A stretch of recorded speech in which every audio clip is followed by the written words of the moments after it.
I brought up the name Ringo Starr, and he's just one example of many. Ringo wasn't in marching band. He wasn't in drum line. He watched other drummers. He is a, quote, left-handed person, but because he saw drummers doing this, that's how he played. That famous fill that he plays in Come Together, he starts that with his left hand lead on the floor tom, going up to the smaller tom, because he said, well, I'm left-handed and I can't do it right-handed. He could have, but that's a result of mirroring. Everybody, Helen, James, Ken, Monica, everybody getting in here, Sean, Zwaniki.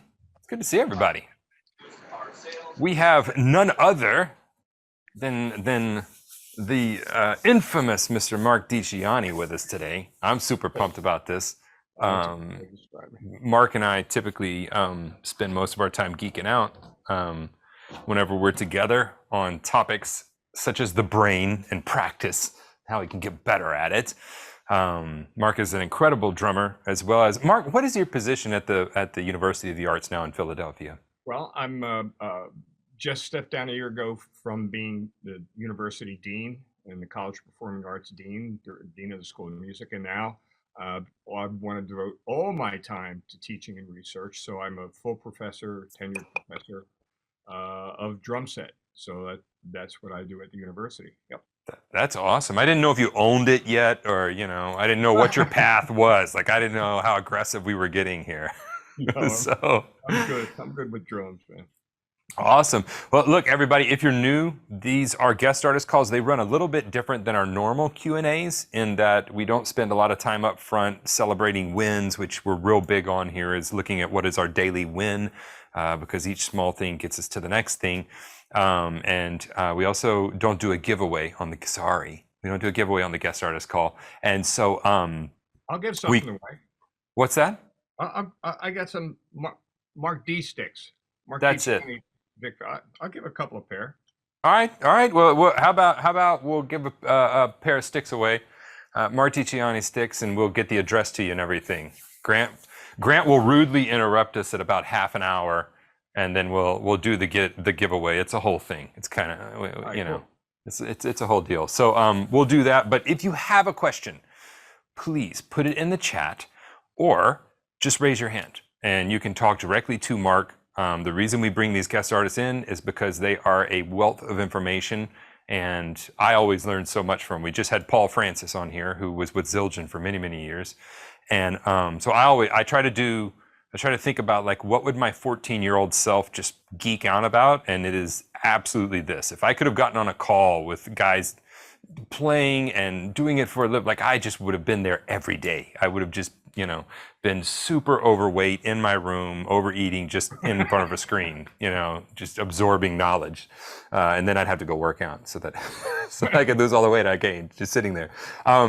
So if you've got a question, please raise your hand or put it in the chat, and we can just lead off with, you know what, Marc, I actually just want to lead off with, what have you been getting into? Marc is always studying. He and I both read regularly on the brain and practice and how we can practice more efficiently and learn this craft better. So what have you been into, man? I'm interested to hear.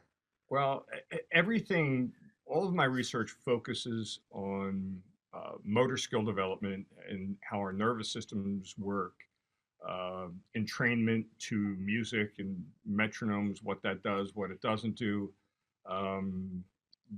My latest article is on handedness, where I talk about the right-handed, left-handed thing, and are we right-handed drummers or left-handed drummers? And I spent about a year and a half to 2 years researching and writing that article, speaking with neuroscientists and doctors, etc.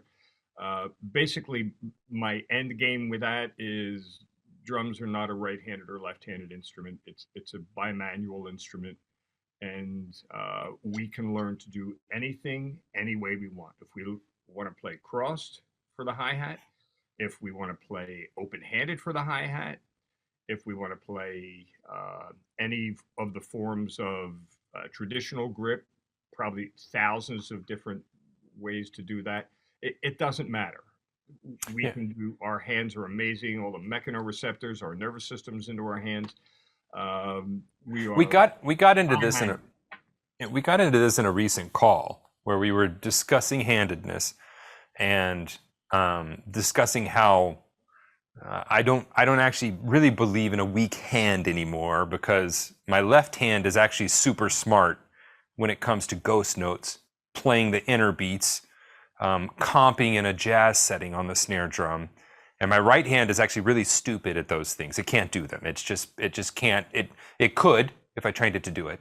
But right now, my right hand is really good at a jazz right cymbal pattern. It's really good at keeping consistent patterns there. It's good at leading other patterns. But there are a lot of things that the right hand is good at, but the left hand is better at other things. And so years ago, and you and I have discussed this before, I stopped looking at which is a better hand, which is, how can you even define that? And we got into a few calls back into the topic of just handedness. Yeah, it's we don't have a weaker hand. It's sometimes we learn to do things with our right hand, and that as a result of all the work we put in, that becomes a stronger hand in certain things. But what you just said, Stephen, is so true. When you think about, we're playing, let's say we're playing a rock or funk group, and our right hand is playing straight eighths, and our left hand is playing all these intricate rhythms and ghost notes, or we're doing the same thing in jazz, or we're doing the same thing in Afro-Cuban. If you look at the complexity of the dynamics and the rhythms that our quote weak hand is playing, it's more intricate and more developed than our quote strong hand. That's a result of neuroplasticity, which is our brain responding to input, which is the result of practice. So yeah, we can learn to do anything with either hand. Our hands are way smarter than we think. You're right, Steve. So Monica's got a good question. She says, but what about weak hand, meaning less strength? So not that the hand is weak, but that the arm muscles are weaker. Does that make any sense? Only because it's a result of what we do. If we consider ourselves right-handed, and some of this is self-fulfilling, we consider ourselves right-handed. Some people tend to do more things with their right hand. When you talk about the muscles in your forearm, I mean, look at your forearms and tell me whether you're right-handed or left-handed. What is more developed are the fine motor skills. It's not the muscles. They're the neural pathways from the brain through the neurons down the spinal cord and into our muscles. But the muscles aren't stronger or weaker. They could be if we're going to lift 200 pounds, but that's not what we're trying to do. This is basically a result. Having a quote weak hand is basically a not being weak. It's a result of what we've practiced and what we've not practiced, and all of that is overcome through practice. It's So instead, and so I like this because this goes back to, I'm real big on not putting large labels on something. So let's give it, for instance, I have a student come in and they say, I can't play this song. And I say, well, I think you're lying because I've heard you play this drum beat before, and that drum beat's in this song. So you can play that, right? Oh yeah, that part's no problem. Well, okay, and the intro drum beat, I've heard you play something similar to that. So I feel like you can play that too. Oh, the intro's not the problem. I said, so what's the problem? It's the part right before the first chorus. I can't play that. I said, oh, okay, so you can play the song. You're having a problem in the measure right before the chorus. Is that correct? Yes, which causes the entire song to derail, right? So we took this big ball, hairy, mean, I can't play it, to like, no, you actually have just a real specific problem with one thing that's derailing the whole train. And to me, it's whenever we just classify like, this is my weak hand, it's like if you were to introduce your kids, like, this is my real son and this is my stepson. And it's like, that's not how you want to do that. This is not, don't always put that label on them, right? So for me, just putting an overall label as this is the weaker hand, I think, like you said, is a self-fulfilling prophecy. Yes, it is. Yeah, we tell ourselves these things.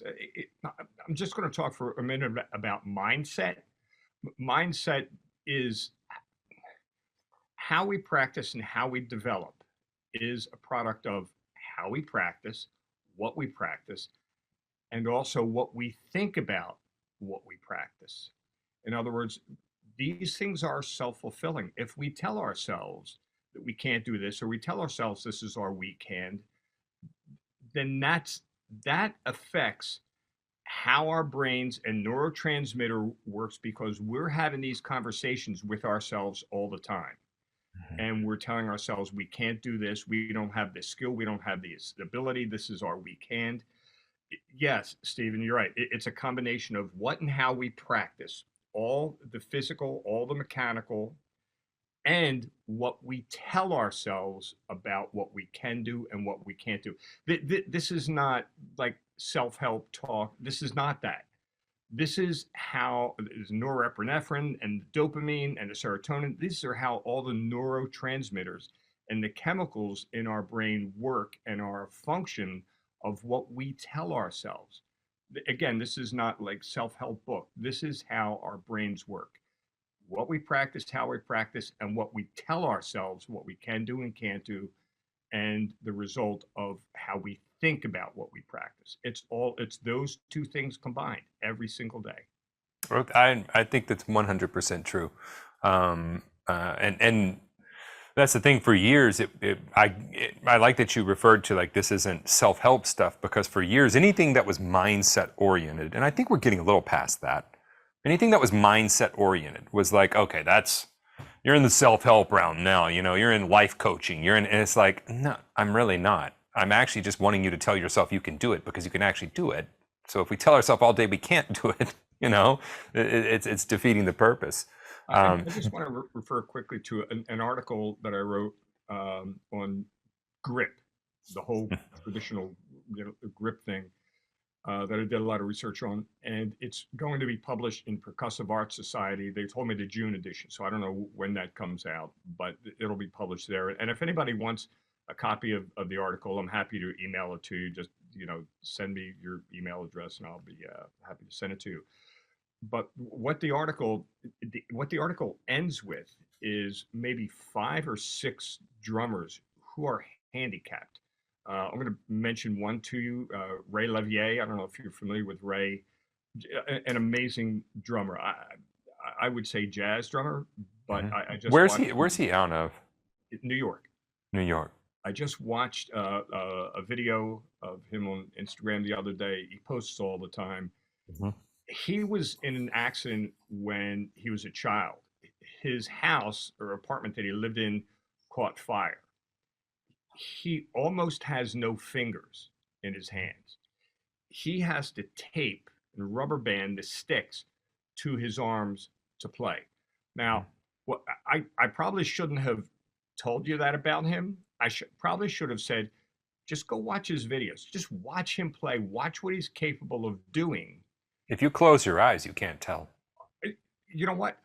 I watch him. I've known him for years. I watch him play, and it is the most amazing thing. And all of that does is just reinforce all of these things that we're talking about with what we tell ourselves we can do and can't do, and what our brains and nervous systems and hands and mechanoreceptors, what they're actually capable of doing. We sell ourselves so short with this stuff. It's just shocking.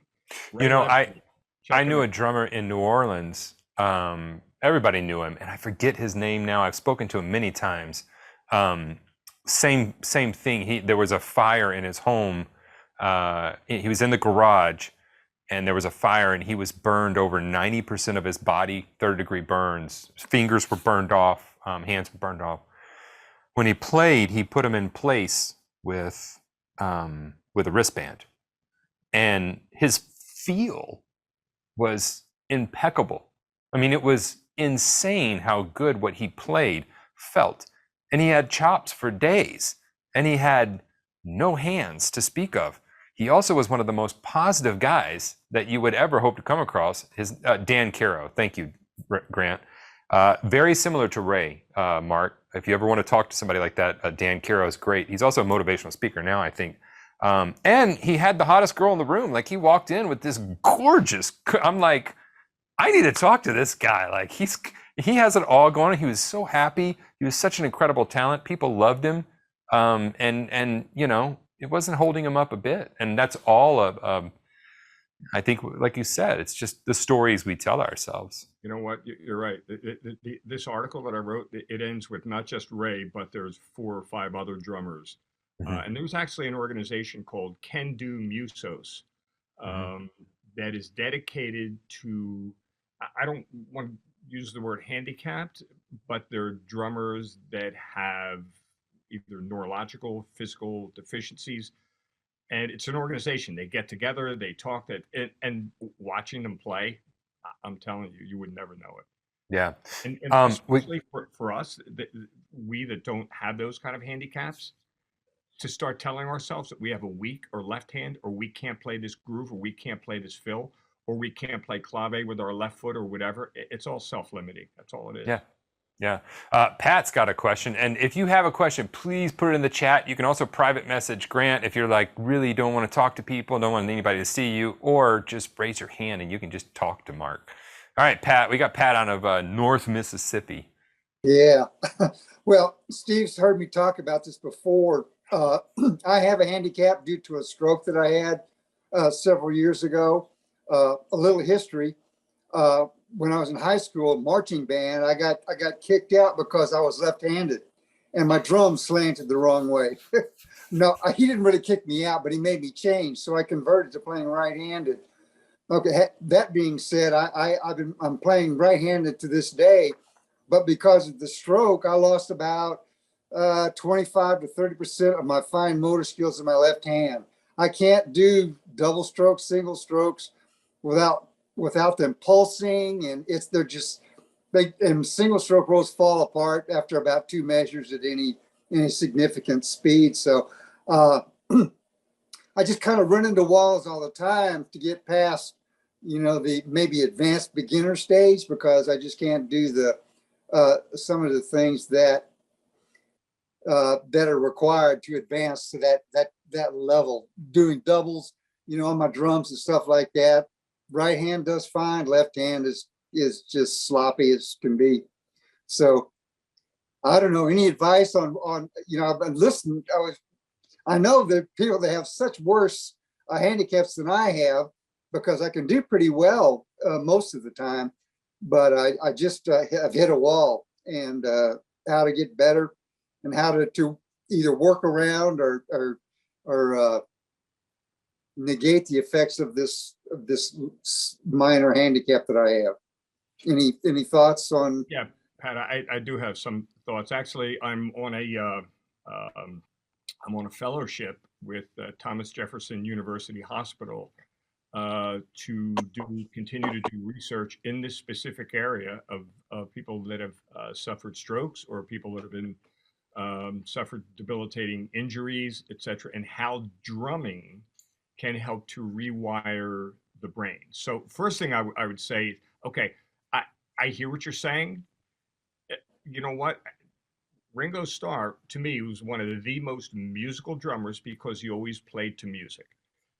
Can Ringo Starr do what Art Blakey did? Can Ringo Starr do what Dave Weckl? Well, of course not. So all I'm saying is, Pat, be the drummer you want to be. Don't focus on, okay, my doubles aren't even. Don't play doubles. Play singles. Work on other things that you can do, focusing on the music. Now, as far as advice, what I can tell you is, when we're playing drums, oftentimes we focus on, or I'm sorry, when we're practicing on the kit, we're focusing on sounds. Let's say we're working on playing a fill between hands, feet, around the tom, whatever it is. We're thinking about sounds and location, but we're also focusing on the motor movements. What I would advise everyone, when we're trying to do 2 things at once, we don't have to learn that way. In fact, sometimes that makes it more difficult to learn that way. Focus just on the motor movements. For example, we can do 2 hands, 2 feet. Can you all hear that? Mm-hmm. Okay. Triplets. 16ths. So you got 2 hands, 2 feet. 1 hand, 2 feet, 1 hand. 2 feet, 2 hands, back and forth. Singles between the right hand and the right foot. Singles between the left hand and left foot. Now, what sounds like to me is there's some wiring in your brain that the corpus callosum can help to re-navigate. So focus on right hand, it's called brain laterality. Focus on doing things with the right hand and coordinate it with something on your left side. So singles, right and left, or right hand, left foot, right hand.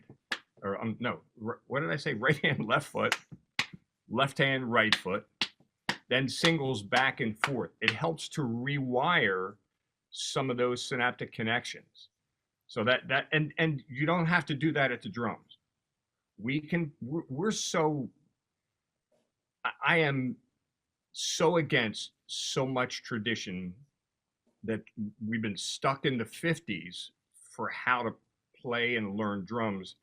And medicine and science has taught us so many other things, but we still oftentimes teach and learn the way our teachers learned and the way their teachers learned. And we've progressed. This is 2022. We don't need to do things the way they did them in the 50s. It's not helpful. So we don't have to practice for more than 90 minutes a day. I'm sorry, we don't. We don't have to practice any one thing for more than 30 minutes. If you find 3 minutes, and this could be, I tell my students this, if you find 3 minutes between classes, go sit down somewhere and just work on a motor skill development. Or close your eyes and imagine yourself playing that groove in real time. It's not as good as physically doing it, but the motor skill development, you don't need 3 hours in a row to practice.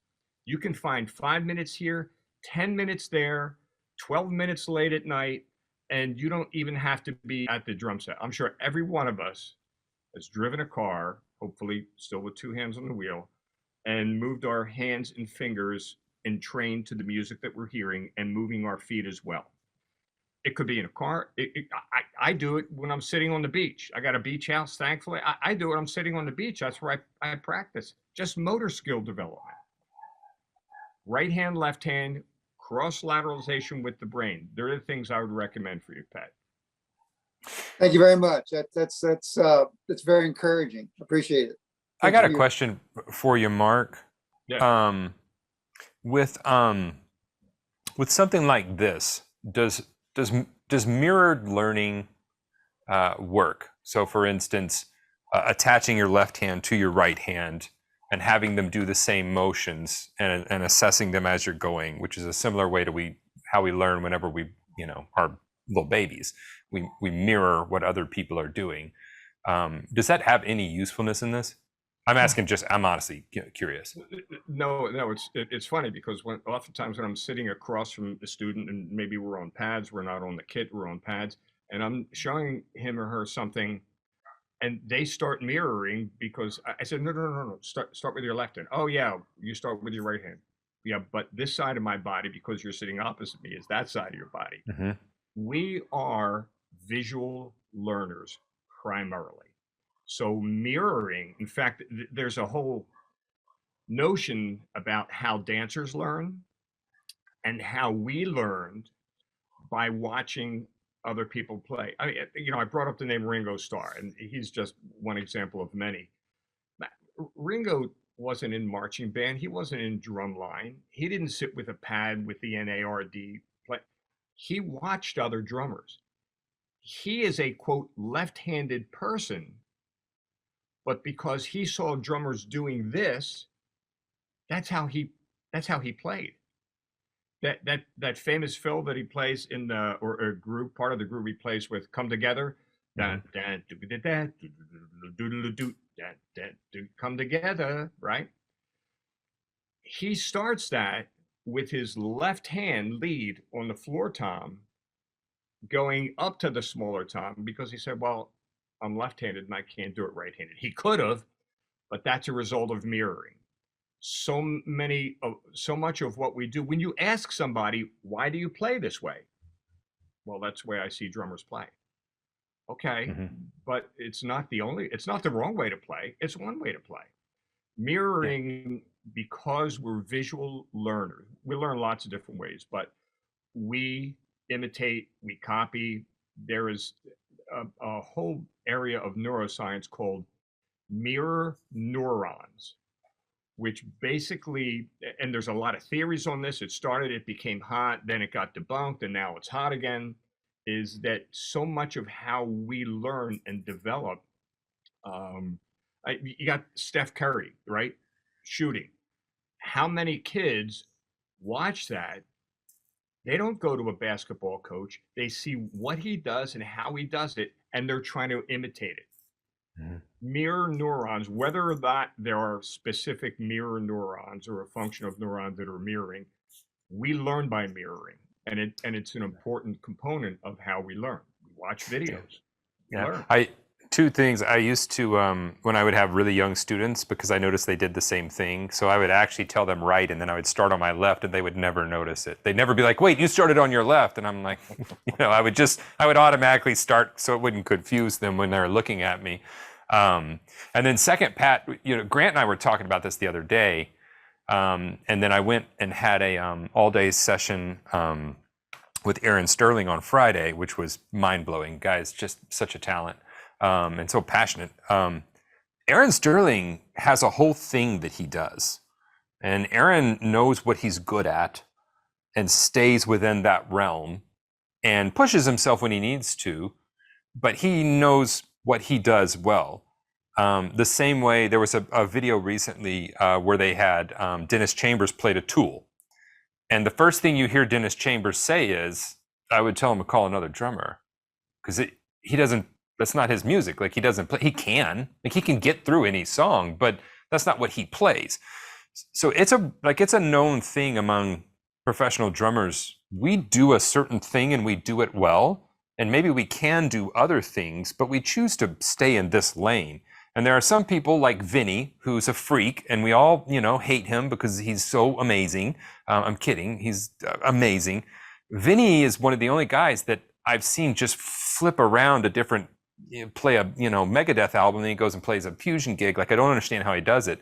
But even your favorite heroes, Steve Gadd, all those guys, Thomas Lang is the speed, prowess, muscle drumming type of guy.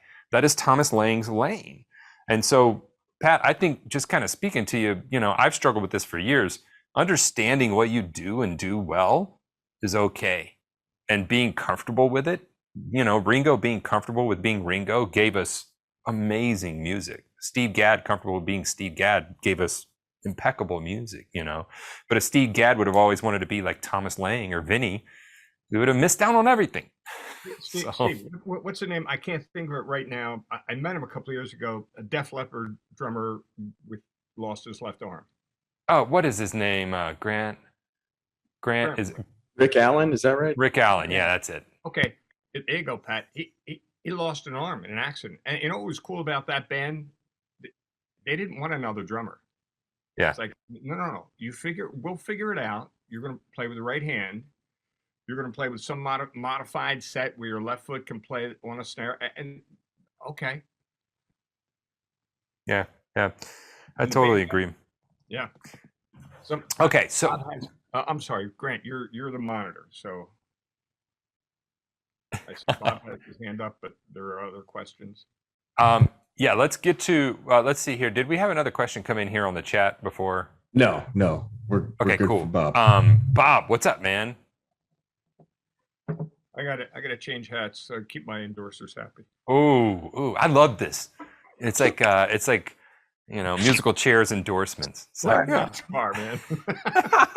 We'll take a screenshot of every one of them so that everybody knows they were represented, Cool. Oh, was that a commercial break? Absolutely.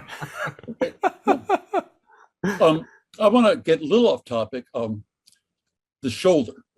I have a permanently separated right shoulder. My arms are barely attached to my body. But how does that affect my hand movements? How should it affect my hand? Because so far I haven't run into any real problems. For me, and I have a torn ACL that I never got operated on, and this is about as high as I can lift my shoulder. That hasn't stopped me from doing what I need to do because most of my motions are down here. Now, if I had a set like Jonathan Moffat, I don't know if you've seen him. He Yeah. played with Michael Jackson for a while. He's got symbols behind him.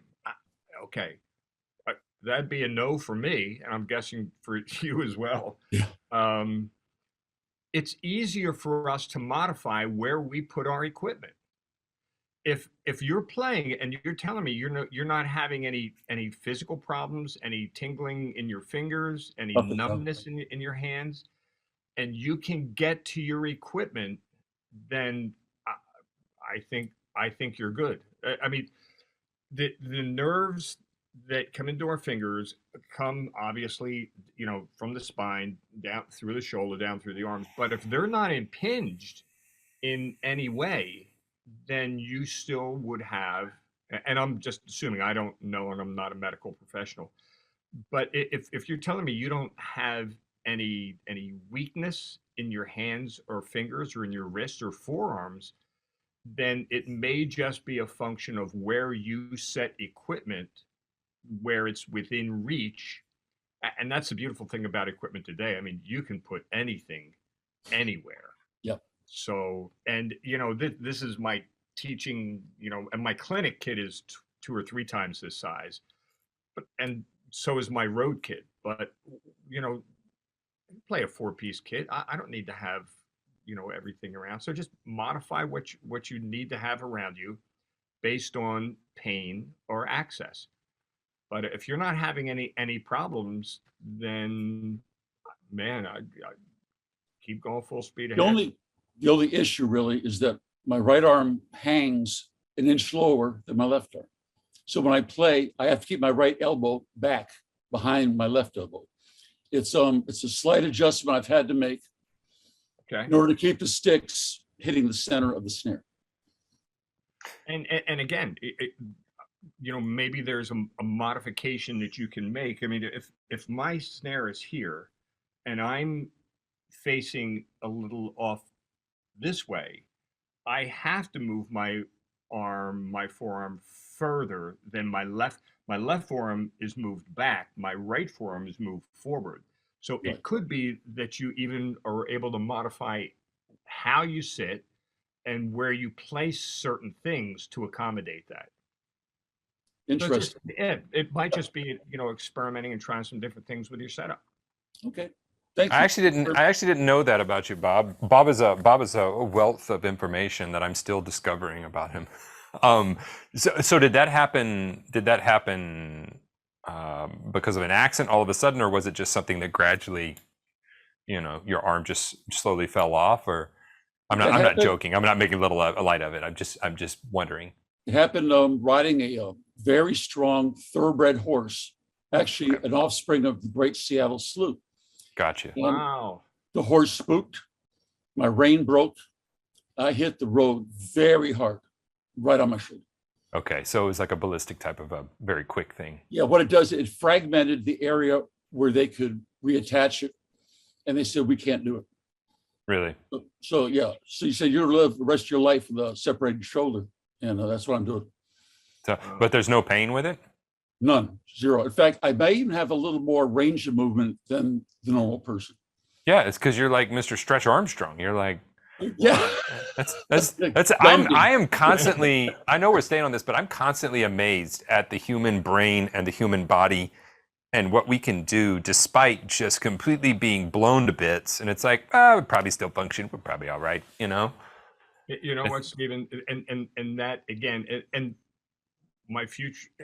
my last couple articles, the one on handedness and now the one coming out on grip, I know I'm pushing people's buttons, not intentionally, but I'm trying to get rid of this unnatural adherence to 40, 50-year-old tradition about how we play, how to practice, when all of that stuff has been blown out of the water by science and medicine. Everybody else uses it.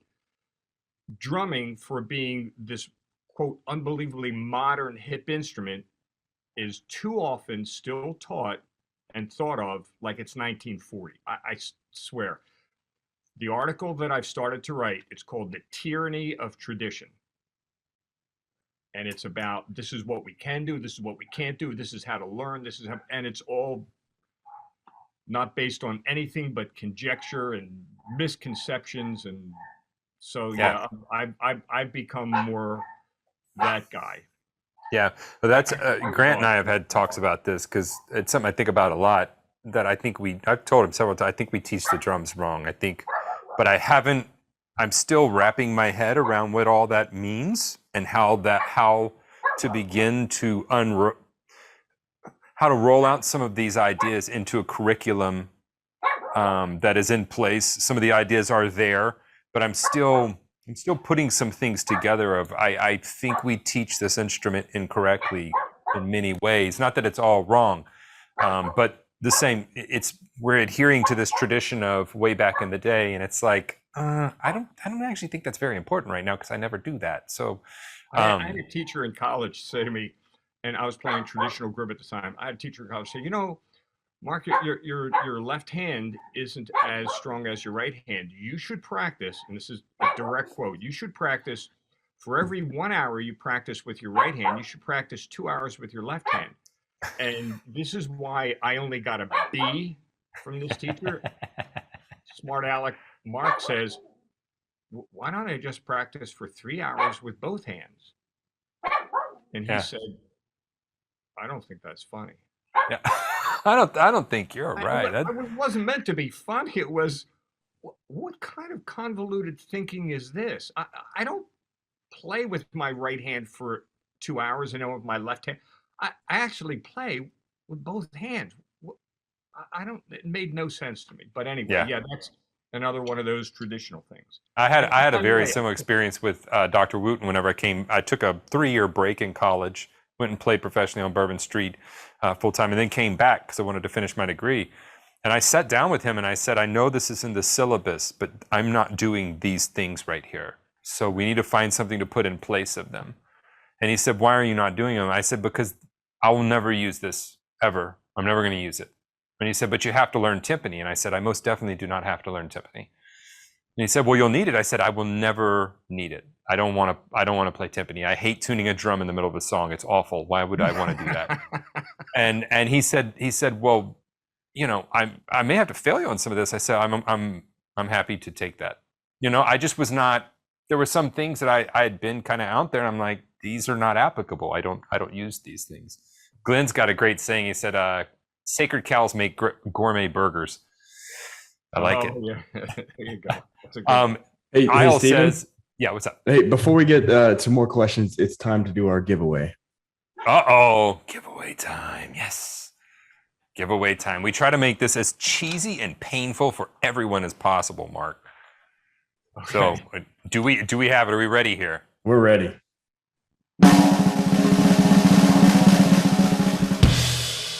James. What? That voice gets me every time. James, that's awesome. Yeah, you want a pair of sticks, man? Excellent. Marc Dicciani sticks. Excellent. Thank you very much, Mark, and thank you for doing this call.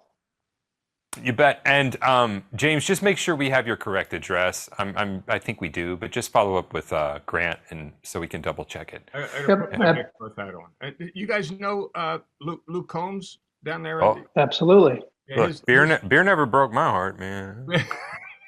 That's great. That was the tour. His drummer Jake Summers is a student of mine. Yeah, he's a fantastic guy. I got my Vic Firth hat on. So and now we got to change to Vic Firth. See, I love this. This is a great way to get all of your endorsers into a call. It's just like I love it, man. Okay, so let's see here. We do have a question from Isle, I believe, and then he says, if I start playing drums after the age of 40, is there any gap or ceiling which I won't be able to close or pass through? Just real quick, no. All right, you go, Mark. No.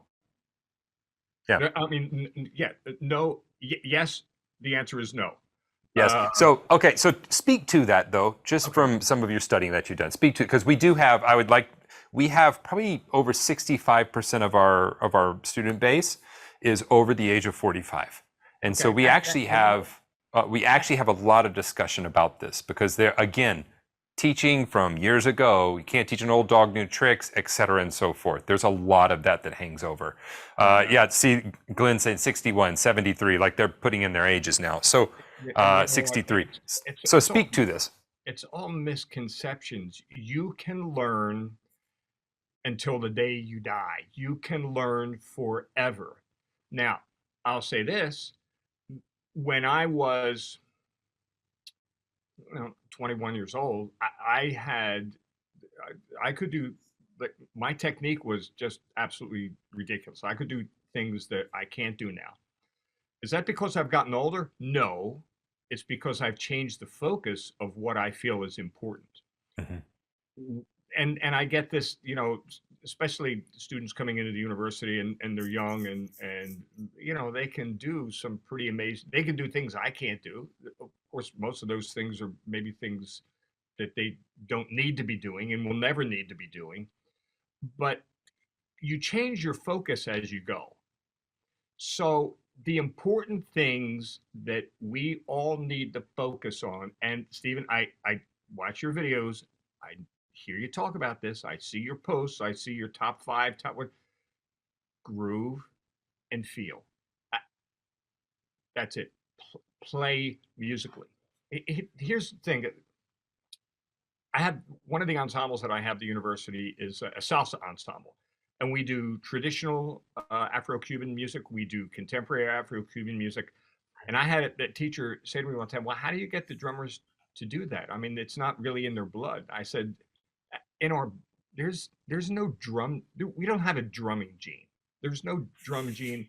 Oh yeah, let's take a sample of your blood and see if you got that left foot clave thing. No, it is a result of immersion. And this is, if you remember maybe 2 words from today, I will tell you these 2 words: immersion and contextualization.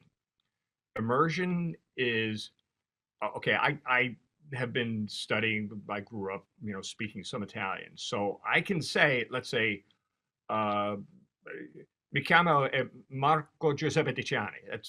I said my name is Marc Joseph Dicciani. Okay, I can pronounce that correctly to my Italian friends who say, Dove Italia? No, I'm not from Italy. Okay, well, you sound believable because it's in my ears.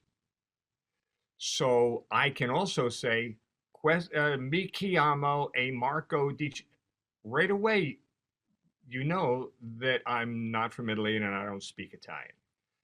You can hear somebody sitting down at the drums, and I hear this with young drummers all the time. And you can tell this, Stephen, you can tell who they listen to and who and what they don't listen to. It's in the ears. That's what immersion is. You don't learn language out of a book, or you'll mispronounce everything in every language. You learn it by immersion, by listening constantly. There's 3 ways we learn to play drums: listening and hearing, understanding and knowing, and physically moving. They're the 3 ways. It can't just be 2, or it definitely can't just be 1. It's got to be all 3. So feel and style are developed by listening to music. So if you want to play 50s rock and that's the cover band you're in, listen to that. If you're 60 years old and you want to kind of play around a little bit with some, clave patterns, and okay, practice those patterns. But if you really want to sound authentic, then you need to listen to music. What Stephen was saying was true. There's only so much that we can all do. And yeah, there's Vinny and there's Gad, and you can throw Weckl in there because I've heard him play everything from trio to big. We're not all like that. We don't all want to be like that. Russ Miller's another guy. Pick the things that you want to focus on and immerse yourself in it. And contextualization says play with music. Don't just play page 37 through 42 out of a book and put it away. Put the recording on, put a play along recording. If you want to do Latin, put a Tito Puente record on, you put it on a Blakey record on, put a Tony Williams, put a whatever on, and play to the music. That immersion of hearing the nuances is what is going to make your style and your feel accurate. It's not just playing eighth notes. It's not just playing metronomically perfect, which we can't do anyway. It's about hearing the nuances that you only get from listening all the time. And contextualization says, okay, it's in your ears. Now we got to get it in our hands. So let's put the music on and play to it. You want to learn to play shuffles, put music on and play. But listen first. Don't get the groove out of a book and think that that's a shuffle. Yeah. Learn what it sounds like first. Isn't that how we all learn to speak? We didn't learn to speak, by looking at words when we were 2 years old. We mirrored, we imitated, we learned the sounds. Mm-hmm. And that's contextualization. The most important things.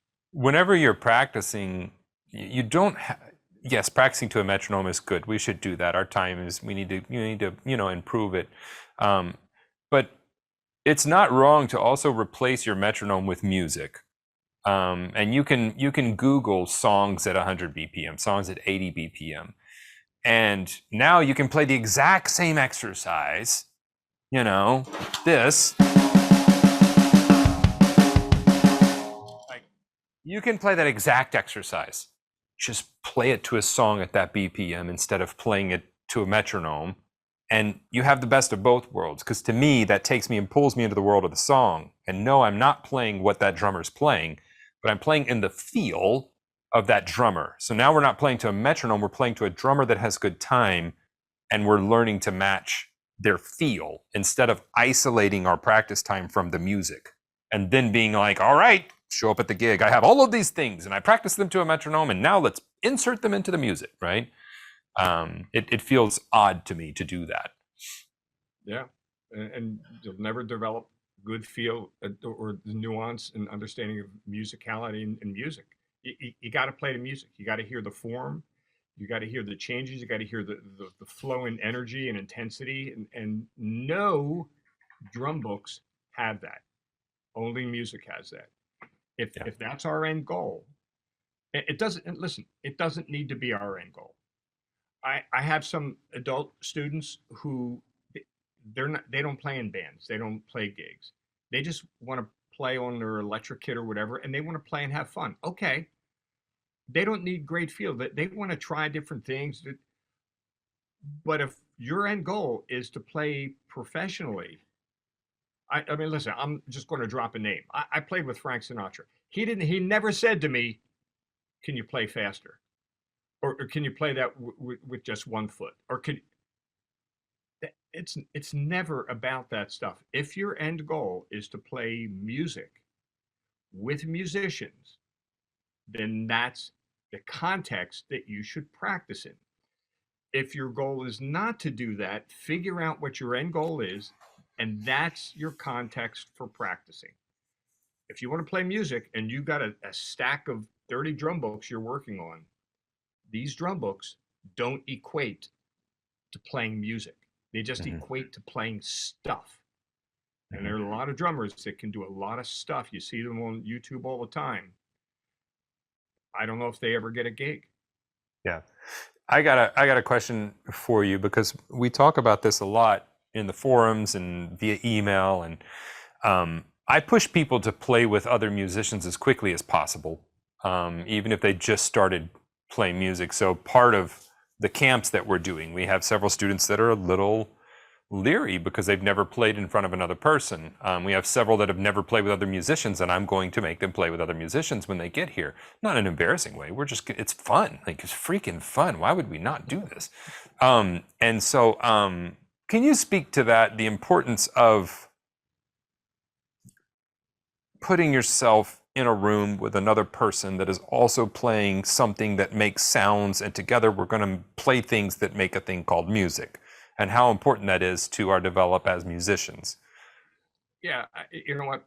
I talk to my students sometimes and say, okay, show me your practice log. Oh, you practiced 3 hours yesterday, 4 hours the day before. Okay, tell me the music you played to, or did you jam with other students? No. Okay.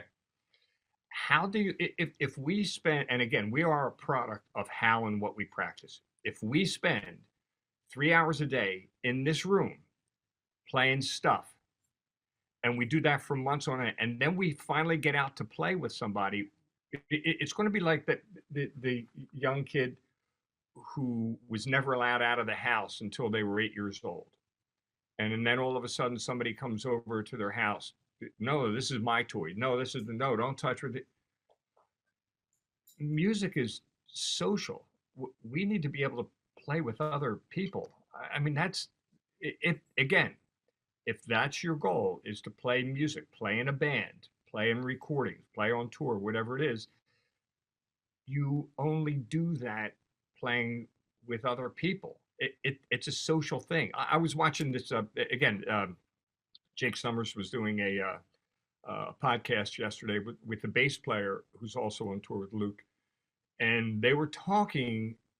They made, I don't know, 15 minutes. They were talking about how much the two of them connected musically and personally, and how important that was. I don't play a drum part. I play drums with other musicians according to the music that we're playing. I don't play a drum part. That's not my role. My role is to have a musical conversation with everybody else. I mean, I applaud you, Stephen, to make sure you bring in a bass player or a rhythm section, whatever, and have them play with live people. Yeah, there's a great book, you may have read it, called Musicking, and it's about the event of music. And the guy makes a very informed argument, and throughout puts historical context. It's a really good book. But it's about this event we do that's called music, and he calls it musicking. It's an activity. He wants to make it a verb, something that we actively do, and that it's not just the musicians, it's also the instrument manufacturer. It's also the person that cleaned the seats before the show. It's the person that cooked the hot dogs when you go to see a stadium show. All of these people are involved in this event of musicking, and your experience directly correlates to how that was crafted and curated. I saw Jojo Mayer with his band Nerve at PASIC one year, and it was good. You were probably there. It was good. It was good. I enjoyed it. It was fine. I saw Jojo Mayer at Little Five Points in Atlanta in this dive bar with his band Nerve, which is the environment that was created for. That music came out of just CD clubs. It was amazing. It was absolutely mind-blowing to feel the energy of the crowd, to see JoJo in just this small white t-shirt, ripping off clothes mid-set, sweating on everybody, throwing sweat on the crowd. Like, that was the event for me. The music wouldn't have meant near as much if it hadn't have been that, that thing. And so I view it the same way. It's like music is something I engage in, and the drums happen to be how I get to do that. Exactly. Yeah. Okay, so let's talk about. Hold on, there's a question. I want to make sure that I get these. Okay, yeah. Aisle. Yeah. I'm trying to read the chat. I'm left-handed and choose to mirror all the drum set parts plus playing cross-handed. Is there a problem? Nope. Except for being frustrated when leading drum circles and replace left with right. No, listen, there are. I read an article recently that you can play matched grip or you can play traditional grip. And then you have French grip, German grip, you have American grip. Okay. Stop. No. It's not just grip. It's and this isn't the fulcrum, this is the fulcrum, but where is your thumb? Where's your first finger? Where are the back fingers? How are you rotating your wrist? I'll tell you, if you look at 500 different drummers, and it's not just how they hold the sticks, it's how they make the stroke. How much of a forearm are you using? How much of it is it just wrist? What kind of music? What kind of volume? How are your shoulders involved? Are you got cymbals 6 feet in the air? If you look at 500 drummers, there's 500 different strokes. There aren't three okay grips. There are 14 million okay grips. You can play this way. You can play that way. You can play this way. It, in terms of our nervous systems and our motor development skills, this is what they can do. This is how much they're taxed by drumming. Okay? We're nowhere near our capability. Now, that said, drumming is a complex, coordinated skill by which we need to learn a right-left combination across our brain, coordinating four limbs in time with each other and trained to music. That's not a simple thing. It requires repetition over time. But in terms of capability, man, you can hold the sticks like this if you want. And read this article, and if you can't find it, send me an email, I'll send it to you. Talking about grip and talking about these handicapped drummers, whether it's Pat or whomever it is, there's so many ways to play. Don't let anybody ever tell you that's the wrong way to hold a stick. It's the wrong way to play. I had somebody tell me, one of my former students told me, oh yeah, this guy said, if you're going to play jazz, you got to play traditional grip. Well, really? Well, it makes no sense. There's no basis in fact for any of those things. There's nothing specific about the music that says you need to hold the sticks a certain way. There are advantages to heights and angles, but how you hold the sticks, how you play, don't worry about that. Put the sticks in your hands, move naturally, put music on, and just play. Just play. Yeah, that's what I always point to with technique, because I, as a teacher, that I have to teach technique in some form. We have to have some of that. We have to understand how to play looser with more tension, those types of things. But I always go back to, like, my way is not the only way. It's not like if you don't agree with me, you're going to hit the highway. My way is the way that I do it because that seems the most efficient to me. But that's not that, if your snare drum's tilted this way, it's probably more efficient if you're going to play with traditional grip, because that's going to line up with that better. So I'm with you there. It's like, look at how you're playing, what you're playing, what's the feel of it, and then address your body, to get in line with naturally how that feels the best, And I'll tell a student when they got their kit set up, I'm like, does that feel comfortable to you? Well, I never really thought about it. Okay, well, think about it for a second, because it seems awkward, but if it's comfortable to you, then that's totally fine. But it seems awkward for your foot to be like this, just maybe look at it. So I'm with you, and it's been interesting over the years to develop as a teacher and look at some of the things, because like you talked about, some of the things you were taught and go, I don't agree. I have my own opinions now. I don't agree with that. And then go back to some things that you taught 10 years ago and go, I actually don't agree with that guy either. He just happens to be me, but I've developed now. The thing about, you just said, you used the word developed. The thing about science, neuroplasticity has really exploded in the last 15, 20 years because of all the neuroimaging that we can now do. And we can, through fMRIs, we can look at what's happening in the brain and nervous system when we're doing certain things.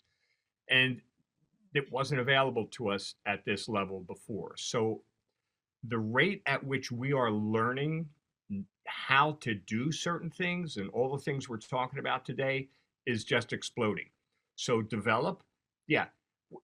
When Stephen and I, when we talked about, when we first got on this call before all of y'all got let in, what have I been doing recently? It's the same stuff. It's just that articles that I wrote 5 years ago, I've already amended. Not thrown out, but this is I need to add this because here's an important fact to add to this, or I need to change this, or I need to, edit this a little bit. This is evolving all the time. We are absolutely on the right path. And your right path is don't get stuck in 1950s. Don't get stuck with somebody saying this is the way to do it. This is the right way to do it. Like Stephen said, if your snare drum is on this angle and you're trying to play like this on that snare, yeah, you're pulling all these tendons in here. So physiologically, not a good way to play. There's a natural way to play. If you listen to your body and, does this feel good? If it doesn't feel good, then it's not good. I Yeah. mean, I don't have any injury. If you're doing it right, you're not gonna get any injuries. Yeah, that's it's interesting. I've had two discussions recently, kind of with this type of thing, and then Glenn has a comment. Nashville drummers, the working drummers in Nashville, have a Facebook page that all of them are on and discuss things. And there was one drummer that posted, I don't know who started this with the low tom being completely flat, almost even with the snare, but it's really annoying.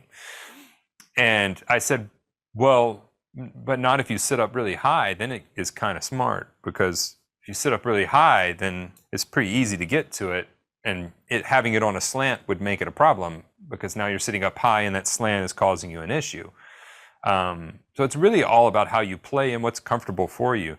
Bob and I had a discussion. You just talked to Bob a minute ago about his shoulder, and we were having a discussion about Sanford Moeller's book that he wrote about, the infamous Moeller method.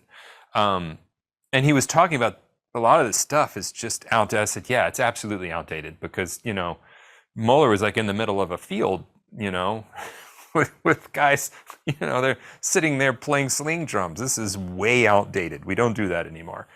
So you have to look at those old books, and they're important contextually, but you have to go back and go, what was that period of time in our history? It's like when I talk to female drummers, they say, well, there's not a lot of early female drummers. And I'm like, okay, let's go back and look at why that is. Because the women's rights movement it's eerie how it coincides with the development of the drum set, because it came about right at that same time, 1950, 1920s, when the drum set really started to develop. And that's the same time that women's rights really started to move along. And you can follow the two along, and then there's just some incredible discoveries that you make about both of those things by doing that, by looking at their movement towards more rights and equality, and the development of an instrument, which I never put together until I did a video on it. And then I'm sitting there going, holy cow, this is crazy. There's just all kinds. Anyway, we won't get into that. We don't have to get into that. But anyway. I just want to mention one thing. I have a couple of female, I always have, one or two female students at the university. And one of the first things I tell them, because there is this whole sociological thing about, when students are in 6th grade, and the music teachers come in and they say, well, here's an instrument you can play. There's trombone or trumpet. They're the guys that come in showing those instruments. And then the women that come in, it's flute, piano, violin. Clarinet, So yeah. sociologically, it's like, this instrument isn't for you. There is nothing physiologically, neurologically, that says that every single woman can't play drums as good as every single man. Has nothing to do with man, woman, gender identification, old, young. This has nothing to do with any of that. First thing I tell my female drummers is, listen, I don't want anybody to refer to you as you're a girl drummer or you're a woman drummer. You're a girl that happens to also play drums, or you're a woman that also happens to play drums. This whole sexist, it's so freaking absurd. It just makes me angry. I see a point that I want to make in this. Who's that? Cody. Tough time saying, yeah. I wrote an article called Tempo Differentiation. Tempo differentiation basically says Imagine, I have my students do this. Get a board or a big sheet of paper and get 10 of them or 5 of them or whatever you want to do.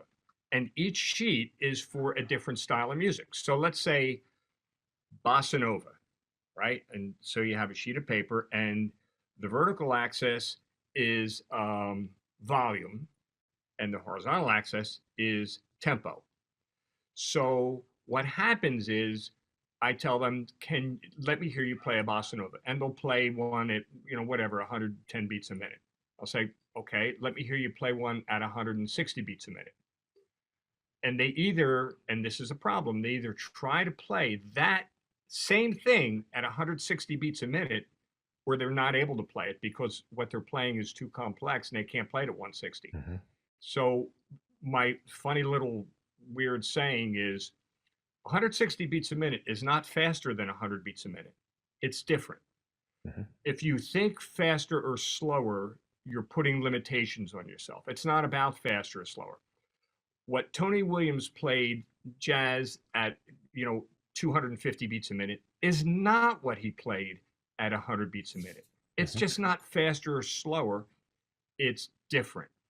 Now, that's the musical aspect of it. And you can get one of these sheets and you can identify, this is where I play funk, this is the tempo, this is the volume, and you'll see lots of sections where nothing is filled in, which means we're not comfortable at those volumes, at those tempos, in those fields. That points out the things we should work on. Mm-hmm. So this question has to do with tempo variations. Mechanically, I'm not going to get too much into the really nerdy stuff, but we have something called central pattern generators, CPGs. That's the result of our upper neuromodulators focusing and playing something at a certain tempo, okay? So what we can do at this tempo, we can do at that tempo. This tempo isn't necessarily faster, it's different. And there's a different neural pathway that allows us to do that. So, in other words, if you want to play at this tempo, you need to practice it at that tempo and focus on it because it's a different neural pathway. Playing slow doesn't mean you can play fast. Playing fast doesn't mean you can play slow. It's a different neural pathway. It's a different motor skill from our brains. You just need to practice at those tempos. So if you're not comfortable at 75 beats a minute, find some music that locks in about that tempo and trust your body. If you're here, let's see. It's probably about here. Look at my body. My hands are entrained to the music that I hear in my head, which is where my body moves.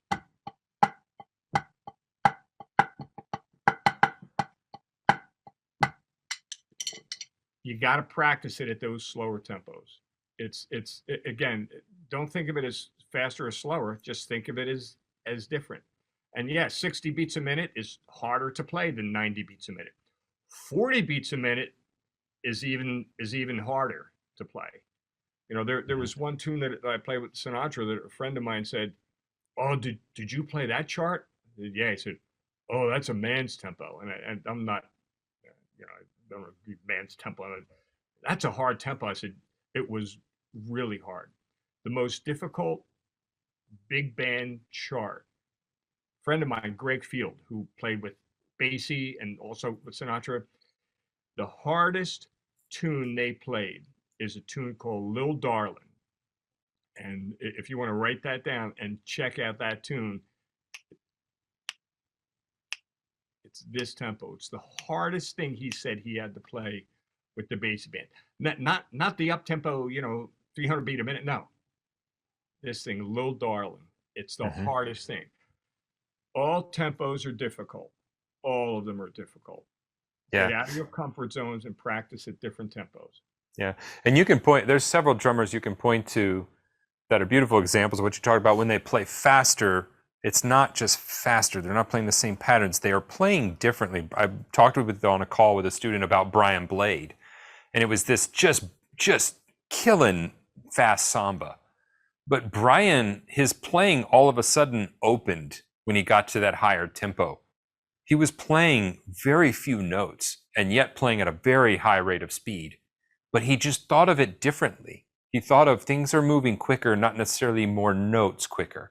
There's a couple of that Christina has here. Let me read it for everybody, because on the recording they won't be able to see this chat. So Christina says, I agree, in reference to the discussion about women in drumming. But why is there still such a bias against female drummers? Men either compliment me because they don't expect I can play. By the way, Christina gigs more than any of us. I'm just gonna have to pick her brain one day how she's getting so many daggum gigs. She says because they don't expect I can play, or they insult because they are trying to hold on to some preconceived or some perceived power. Do you have any more insight on this? It's all social. It's all social. It's all traditional. It's all, for whatever reason, it's thought to be a guy's instrument. It's not. It's not. You can have one arm. You can be handicapped. You can be, impaired from stroke, accident. You can be male, female, transgender. It doesn't make any difference. Why? Because we hold on to these traditions, these silly traditions.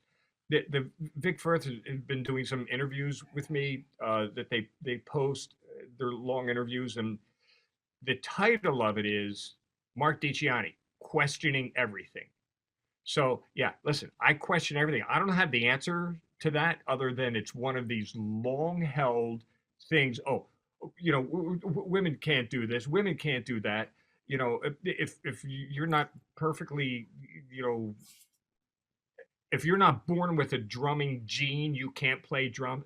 It's frightening how many misconceptions, falsehoods, mistruths, lies we hold on to, and women playing drums is absolutely way, and women playing jazz, women playing rocks. It's an all girl band.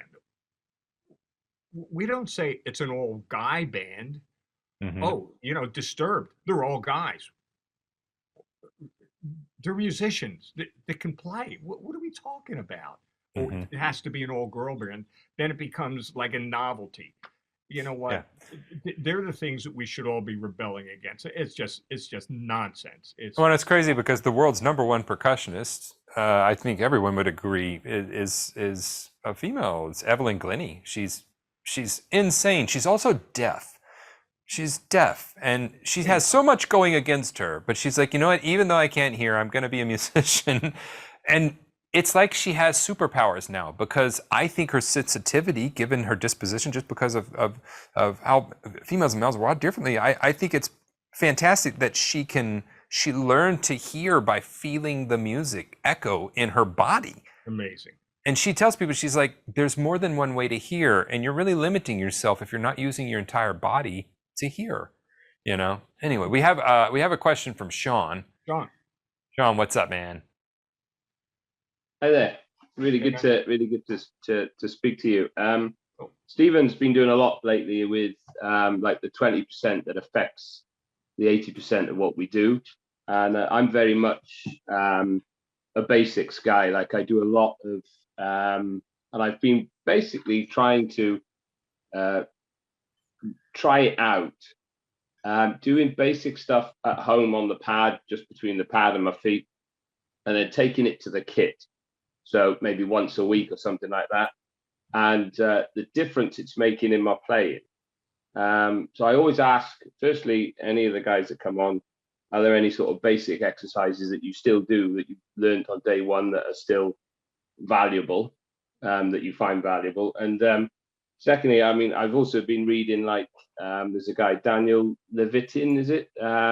This is Your Brain on Music, and stuff like that. I've just ordered a book, The Art of Learning, that Stephen's been talking about, because this subject you're talking about and your brain and how it affects you, it's really starting to hit home with me. Like, if I go in the morning and work on the pad and just doing like basics between my hand and feet, single strokes, it's almost like it wakes my brain up. It's something that I've gotten into my sort of weekly, my daily routine, like, you know, and it really wakes my brain up. I go out the door ready for work, like, you know. And I'm just wondering, like, if you found in your studies, you know, that there is an actual sort of physiological effect on our cognitive abilities by playing drumming, like, you know, whether it sort of refreshes you, sort of thing, like, you know. There's no question about it. And if you like, you can send me an email. I will send you a list of, I don't know, 10 or 20 research papers written specifically about the cognitive and brain changes from the structure of the brain, the gray matter. And it's not just drumming. Some specific things are different with drums than, let's say, clarinet, because it's full body coordination and entrainment to music, and, you know, live entrainment, all that. So yeah, I can send you papers, but there is your brain changes. It changes differently. The structure is different. That's what neuroplasticity is. So yes, absolutely true. In terms of things to practice, I tell students, in fact, are there things I work on every day? Yeah. Quick story. When I was a kid, I was taking drum. Kid, I didn't start to play till I was 16 years old. And by the way, I didn't start to play until I was 16 because I'm not going to mention, but I got in trouble. And I wasn't allowed out of the house for 6 months until I'm not going to divulge too much. But I loved stories about being a kid, and like we all did, we all yeah, did stupid crap. my dad said you may have just ruined your life. You may not even be accepted into a university with that. So I grew up in not a very good neighborhood in Philly. So I wasn't allowed out of the house. I went to school, I came home, I played every day. That's what I did. And I remember my uncle, who's a musician, said, "Man, this kid's got a lot of energy. Let's get him some drum lessons." And so, "You want to play drums?" Yeah, okay, whatever. Hey, Mark, can I stop you real quick while you're on that? Yeah. So that thing that is totally fine not to talk about, that we usually view those as negative things, but you know, you said that you were now stuck in the house all day and you played. Could it be the most positive thing that ever happened to you? There's no question. There are 2 or 3 of those life changers in my life. I would say, I don't know, 10%, 15% of the kids that I went to grade school and high school with are either in jail or dead. Mm-hmm. So did that save me getting in trouble? Yeah, it saved me. Did drums save me? Because I found a path. Yeah, that's 16 years old. Man, according to a lot of people, that's a pretty late start. Okay, I didn't care. You know, I didn't really want to play, you know, but I wasn't allowed out, and you know, so I started playing drums. So I'm playing drums, and I remember going down for a lesson. My uncle got me lessons with this guy that also saved me. Downtown Philly, I went down, and I was really at that point, you know, really big into Buddy Rich. And Buddy Rich, when he came to Philly, his best friend guy's name was Ellis Tolan, who ran a music store. Buddy would play for a week in whatever around town, Atlantic City, whatever, and he would stay at Ellis's house. So he would come into Music City, where I took my lessons, during the day and hang out with Ellis. Ellis knew I liked Buddy. I walked in the music store for a lesson, and Ellis said, "Come here." Buddy's downstairs. I went downstairs, and I'm sitting on the steps, and Buddy's going from drum set to drum set, trying things out, playing things. And I was scared to death of him, you know, and I'm looking at him, he's looking at me. And he said to me one thing. He said, "Kid, singles and doubles. That's all there is. Singles and doubles." And it was like, just like he just said it to me, I can picture him looking at me and, "Kid, singles and doubles. That's all there is." So every day, practice singles. Now, singles, right, left, right hand, right foot, left hand, left foot. But what you said, Sean, is a to me, one of the most critical things for learning how to play drums. I call that the thing. The thing. So the thing is play, okay, let's do singles between right hand and right foot. I just did something that means absolutely nothing to drums or music. I call that the thing. That's step one. Step two is take it to the drum set. You can't leave it at the pad. It's got to go to the drum set and figure out either a pattern. And let's say we're going to play 16ths between our right hand and right foot. And we're going to play figures with our left hand. Okay, let's do the same thing between our left hand and left foot while we're doing something with our right hand. That's step two, make something of it. Step three is put it in context. Put it in context means, okay, so there's a groove or there's a fill, and I'm going to play the fill, whatever, every 8 measures. So I'm going to play a groove. There, I just played a little fill with that.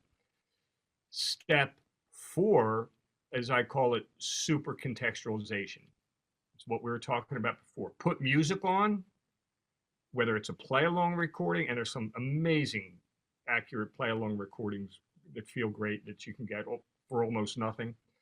Put a record on with a drummer already on it. Put a play-along on. Don't worry about the metronome. Play the music. Take the thing, which is just, I don't care whether it's a parrot, I don't care what it is. Step one. Step two, take it to the drum set.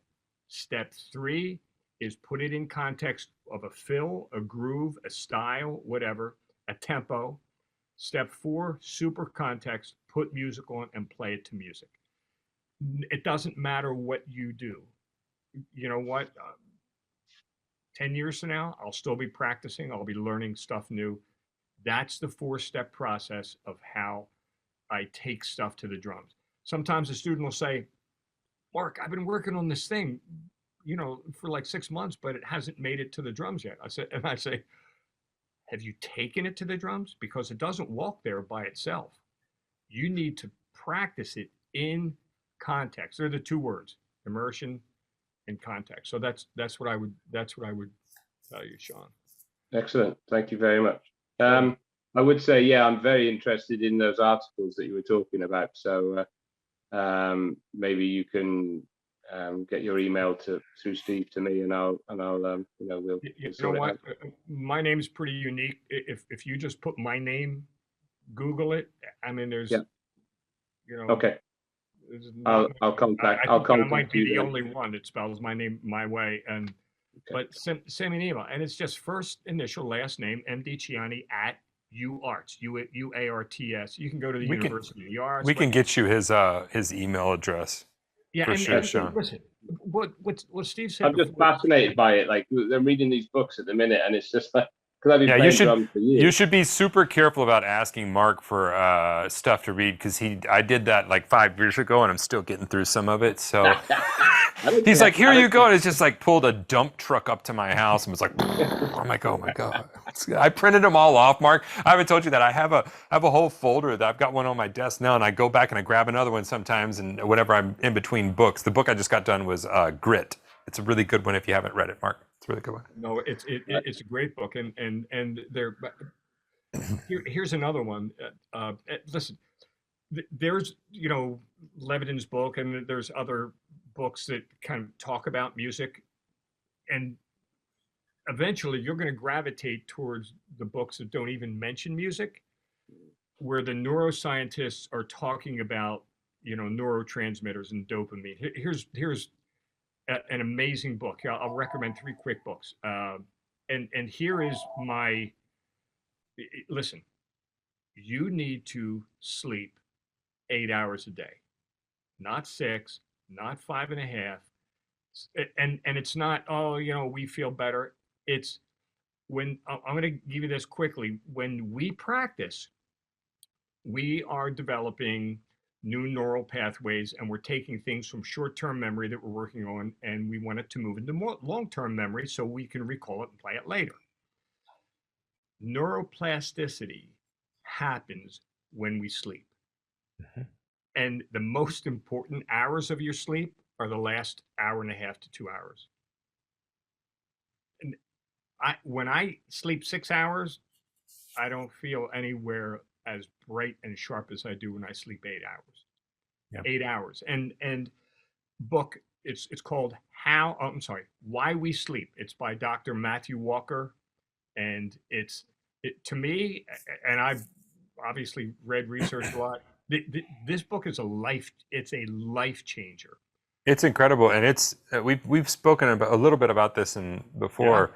It made me change a lot about my life and reassess a lot about my life and what I allow to happen before bed. As far as my bedtime rituals, I read fiction before bed now. All devices are out of the room. Like, there's the number of distractions that are between me and sleep. I mean, I have 3 kids and a dog, and like, there's a lot of distractions. But it affected what I eat at what time of the evening, because how that affects it. It has affected absolutely any alcohol consumption, caffeine consumption, and how that interacts with my sleep. It's been a huge correlate to a lot of life changes for me over the past, I would say, 8 or 9 years. Stephen, like I said, man, and obviously for you too, it was and is a life changer. But let me just say, because consistent with sleep, I got to give you this tip. And write this down: NDSR. NDSR. NDSR. What's it stand for? I'm sorry, NSDR. Because I'm thinking of the words now. Non-sleep deep rest. So this is again, this isn't a weird thing. It's not a Zen thing. This is how our brains work. When we practice something for 10 minutes, 20 minutes, 25, and by the way, you should not be practicing any one thing for more than 25 minutes in a row. If you're working on something for an hour, that last half hour you wasted pretty much 30 minutes. So you're practicing, your jazz feel, your grooves, your time, your whatever, for 25 minutes. Here's what you do. You put the sticks down and you close your eyes. It's non-sleep deep rest. There are no distractions. Close your eyes for 1 minute, 3 minutes. That's all. You don't need to take a nap. You just close your eyes and remove distractions. Don't talk to anybody. What's the first thing we do when we're done practicing? Oh, let me check Instagram. Let me check my phone. Let me check email. Let me go make a phone call. Let me do this. No, our brains are on sensory overload. We're trying to move what we just did into more permanent memory. The way to do that is, once we finish doing it, just stop. 1 minute, 3 minutes of NSDR, non-sleep deep rest. All you need to do is sit, close your eyes. At the end of drum lessons at the university, I tell the students, okay, I'm leaving. You got 3 minutes in here by yourself. Don't let me come back in and see you looking at your phone. Don't play, don't talk, just sit and relax. What happens with our brains when we rest like that, and especially when we sleep, we move our brain. It's like the trash collector. The brain takes things that we have deemed important, and I'll tell you what that means, has deemed important during the day, and moves them into long-term memory, or begins to move them into procedural long-term memory. And it flushes everything else away. Now, how does our brain know what it should retain? Focus and alertness. So when I'm practicing, I don't have the TV on because I'm visual. Remember I said we're visual learners? That's because I'm visually distracted. I'm not looking at email. I'm not looking at anything but what I'm focusing on. I'm looking at the drums. I'm looking at my hands. I'm listening to music. I'm focused and I'm alert. Now, here's a quick way. You've heard, I'm sure you're all aware of mindfulness, right? Where if we want to slow down, and this is not just yoga, because listen, those yogis, they were into something hundreds of years ago that we're just now catching up to. Those people were way ahead of us. But this is how you can actually slow your heart rate down. And you've heard this, and there's different ways to do it, but it's basically relatively quick inhale through the nose, hold, longer, slow exhale. You can do 3 or 4 of those, and you can do, and I don't really get nervous when I play or speak because I've been doing it so long. But when my students say, man, I'm nervous, do a quick double intake, which is something we physiologically do naturally without even knowing it almost every 15 minutes. It's a double intake, a hold, and a slow outtake. It goes.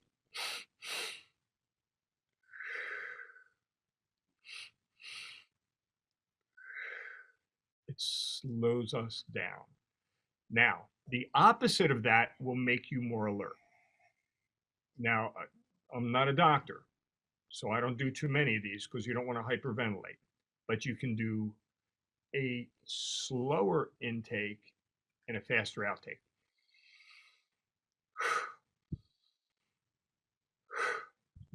That changes the neurotransmitter levels in our brain. So this is a physiological thing. It's not a weird thing. It's physiological. The 2 things you want to do when you practice is focus on what you're doing and stay alert. And you know what? If you're tired, if you know something important happens, put the sticks down and leave the room. Go. There's nothing that says you need to practice 2 hours in a row or 3 hours in a row. You could practice 20 minutes here, 30 minutes later, 10 minutes later, an hour later. It doesn't need to be this continuous, practice focus. Focus, stay alert, no distractions, and at the end of that hyper-triggered session, close your eyes for a minute or 2. That's all it is. And get 8 hours of sleep. And man, you're Stephen, that book was a life changer. Mm-hmm. I actually turned the podcast off the first time because I was like, this is going to screw up everything. I was like, I got so angry. I was like, this idiot talking truth. I can't listen. I'm like, I turned it off. I'm like, not now. I can't handle this truth. This is, because it's like one domino. It's like he took it and just like pushed a domino. And I'm like, no, don't, I'm setting all my dominoes back up. I'm going to stop messing with them. Here's another good book. The Molecule of More, which is all about dopamine, and that one neurotransmitter has become a very critical factor in motivation, why we practice, how we practice, why we continually practice. So Molecule of More, and again, this guy doesn't mention drums in the whole book. So it's me taking these neuroscientists and world-renowned researchers and taking them and saying, okay, that's what that means. Oh, this is how that works for drums. This is how we can use that. So the Molecule of More, David Epstein, Range. John Rady, he wrote 2 books. The one I really like is Spark. And all of these are about how the brain works. So these are heavier reads, but yeah, there's a ton of them. And Stephen, let me say, if I sent you a list 5 years ago, my friend, it's you need the newer list. It's time for a new list. Oh man, that's the thing. I got a family, Mark. I got a family. No, but you know what? You mentioned like audiobooks. I drive back and forth to the shore. That's it. That's 2 hours of audiobooks and pulling over to the side of the road and writing notes and talking into my phone. I have a podcast for you then. I'm going to pull it up here. You need to be on to this one if you got that much drive time. Seth Godin, who is a influential marketer, but I've followed him for years, and it is called, hold up, here it is. It's called Akimbo, Akimbo. Okay. And it's all about habits and success, and it's very engagingly put forward. Seth is a great writer and talker, and so anyway, I think you would enjoy it. I think that you would enjoy. Start from episode 1, because there's a whole purpose to him doing the whole thing, and so I started with episode 1, and it's fantastic. Always good stuff from it. Cool. All right, so let's see here. If we have any more questions, you can go ahead and put those in. We are going to kind of wrap it up here now that we're coming to an end. But if you have one last question or two, I'd be happy to throw that over to Mark. Wait a minute. Oftentimes I dream of what I was working on, even though it ends up being strange. Yeah. Listen, you know what? There have been a lot of scientists and you know, cognitive psychologists that have talked about what do dreams mean. Generally, the short answer to that is not really that much, you know. But what the brain is doing is just taking these pieces of things and flushing the stuff. That's why, you know, my wife will say, well, you know, I just told you that yesterday. I didn't remember that. Are you losing your memory? Nope. Do you want me to tell you what happened? Our brain kind of is its own little manager. But she does sometimes say, well, that's because you didn't focus on what I was saying. And I would say, you're right. Focus and alertness, they're two of the keys towards developing long-term procedural memory, which is what our ability to play something that we just learned. It's memory. It's neural pathways and it's memory. So focus and alertness are true.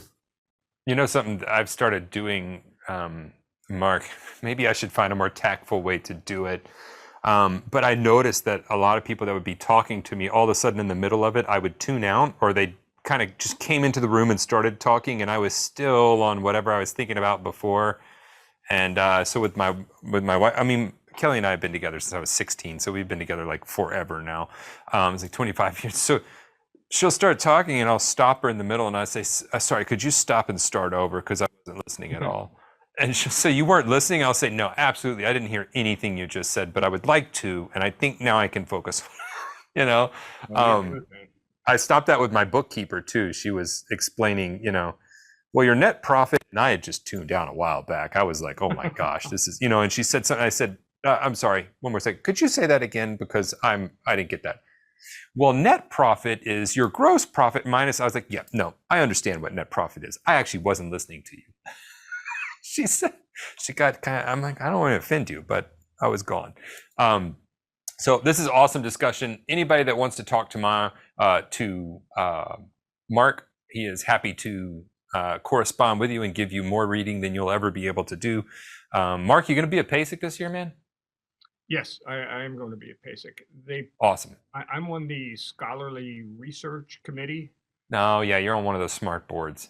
Yeah, well, you know what? It's funny. I mean, this is one of my 3 old dogs. Let me tell you, the scholarly research committee. I'm the only one without a PhD. In fact, I don't even have a master's degree. I became a university dean with a bachelor's degree. So don't let anybody tell you you're not smart enough, you're not tall enough, you don't play fast enough, you're not whatever enough. You know what? And here's another tip. I think Christine had said this before. You know, and I know that you all watch Steven's podcast and his Instagram posts, and invariably Steve will say something that's, oh, that's smart, that's great, and there will be some knucklehead that gets on there, and you know what? That's to be expected. But what I always look for is Steven's response to that. Here's my advice. Unless you are inviting the haters, because they're all out there, you don't need to post stuff on. I tell my students, don't be posting you're playing on social media. Why do you do that? Are you bragging? Are you showing off? Because there's going to be somebody that says something that you don't like. Don't worry about it. Just don't listen to social media experts. You know what? Go on YouTube and start, ask a couple of drum questions, and you'll see, the level of people that are teaching and that are making comments. You know what? You need to get a license to drive a car at 16. Teachers are making recommendations to people about what to play, how to deal with their lives. To be a drum teacher, you don't need anything. All you need to do is say, I play drums, I'm going to be a drum teacher. And then these people are posting and telling people what to do and what not to do. Please stay away from social media. If you're looking at important information, how to better your playing, how to improve, I mean, this is why Stephen and I get along. This is why how long we've been friends now? It was maybe 6 or 7 years now. Tell that story real quick. That was a good story. We met at that dinner. About how we bored everybody out of their good time. Mark and I met at PASIC or POSIC, however you want to pronounce it. We were having dinner at some really nice place. It was a really super nice place in like the basement of this place that was really nice basement. But it was with the rep for Tama and the rep for Zildjian. And Mark was presenting that week. And he came. I got invited to this dinner. I had just gotten with Tom at that time, and Mark came to the dinner and was fussing about something to do with, was kind of fussing at the rep with something that they were behind on and getting to him, and for what he was going to be presenting.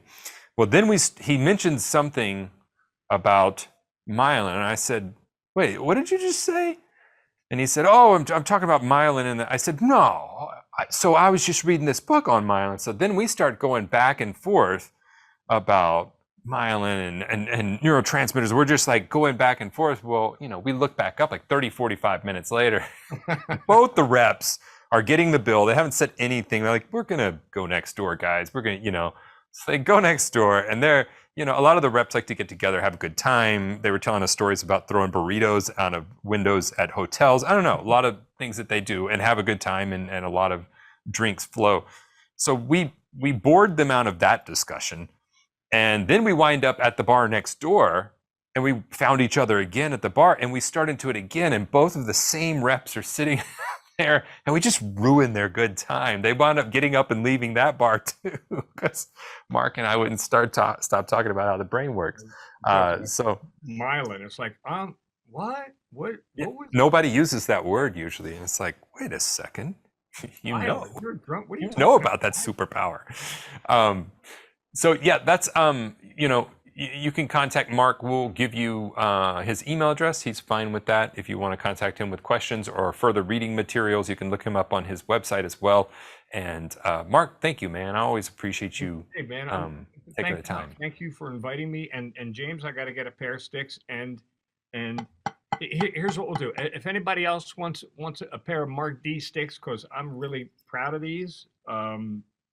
These are, I was with Regal Tip for a bunch of years, and I used to love their 9A. And Regal Tip, most of you know, they're more lacquered sticks than Vic Firth, and I love the lacquered stick for whatever reason. Just I like feeling my hand. So when I finally went with Vic, they started saying, "Okay, what model do you want?" And I said, "Well, send me your lacquered sticks." "Well, we don't make many." I said, and so I found a perfect pair of 9As, which was hard for me to find at that time. And I sent them to him. I said, "That's what I want. Just make it, a 1/16 of an inch longer." And so they started sending me prototypes, and I said, "Okay, that's it. Finally." This 6 months back and forth. Then they said, "Send me your signature." I said, I don't name one. "Listen, do you know how much this is costing us? Send me your name. We're putting your name on the damn stick." So if any of you want a pair of these sticks, only because I love them, and students that I give them to, like, they're hitting me up all the time. Mark D, you got any sticks, man? Can I get a pair of sticks? I don't charge anything for these sticks. So if any of you want a pair, just send me, your address. I'll send them to you. And James, because you won the, and how did James win? What did? We did the big drawing, where Oh, it was a Grant drawing. made his voice real epic, and Oh, okay. yeah, we did the big drawing. James, because you won, I'll send you 2 pair. Nice. All Oh, right, that's just give us, awesome, Mark. I don't Appreciate want to it short very you much. out, man. I'll send you 2 pair. Awesome. if y'all want Thank a pair you. of his Looking sticks, forward just to it. email Grant with your address, and we'll get those to Mark in one email, so it's not a nightmare, and then he can send all those out. And we'll get it that way. So, Mark, thanks, man. We sort of appreciate you, and I'm looking forward to hanging at PASIC. If you could hang on the line just a second, and we'll chat super quick after everybody's off. Everybody, we have another call on. Thank you all for hanging. And listen, just like everybody here, I'm just a work in progress. So I'm trying to find my way just the same way everybody else is. So thanks y'all for hanging. Grant, when's the next session? Thursday? Thursday at 3 p.m. It's a Q&A. We got a Q&A. So I'll see everybody at 3 p.m. on Thursday.